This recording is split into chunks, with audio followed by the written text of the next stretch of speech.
प्रश्न है, एक व्यक्ति 48 किलोमीटर दूर पर एक स्थान पर नाव चलाते हुए जाकर 14 घंटे में वापस आता है।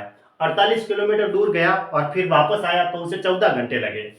ठीक है, यदि वह पता लगाता है कि 4 किलोमीटर धारा के साथ उतने ही समय में जाता है जितना 3 किलोमीटर धारा के विपरीत, तो धारा की गति बतानी है। धारा की गति क्या है? किलोमीटर प्रति घंटे में।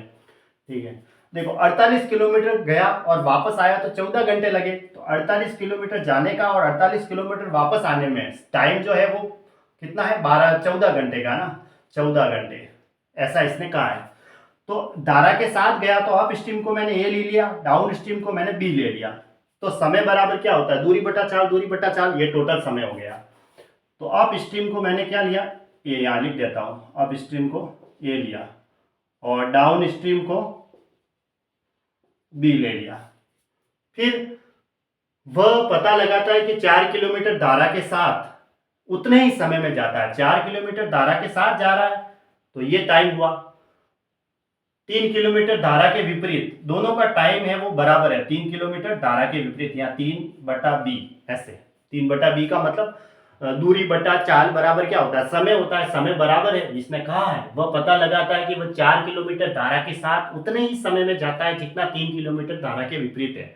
तो ये था 3 किलोमीटर धारा के विपरीत और ये 4 किलोमीटर धारा के साथ समय बराबर है। समय बराबर दूरी बटा चाल, दूरी बटा चाल। अब देखो यहाँ 48 दिख रहा है, अगर मैं इस वाले को 4 से गुणा कर दूं तो यहाँ 48 बन जाएगा। 62 48/a बराबर 12 या 36/b, ये बना। ठीक है, इसी को मैंने थोड़ा सा यहाँ किया है ना, यहाँ 3 है तो इसको भी 4 से गुणा किया तो मैंने इसको भी 4 से करना पड़ेगा। तो यहाँ 48/a बन गया। अब 48/a की वैल्यू मैं वहां पुट कर देता हूँ, ये वैल्यू फिर यहाँ रख देते हैं। तो 48/a की जगह हो गया 36/b प्लस 48/b बराबर 14 घंटे। 48 और 36 को जोड़ता है क्योंकि बी एलसीएम आ रहा है नीचे, 5 में 84/b बराबर 14, 6 बार। तो b बराबर कितना आया? 6 आया। अब b की वैल्यू मैं यहाँ रख देता हूँ 6।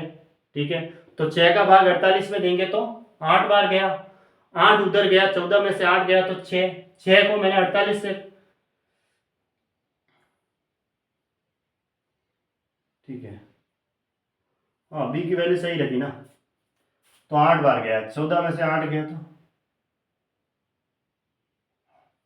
हाँ देखो यहाँ रखा, पुट इन, इसको 1 दे देते हैं ना, पुट इन 1।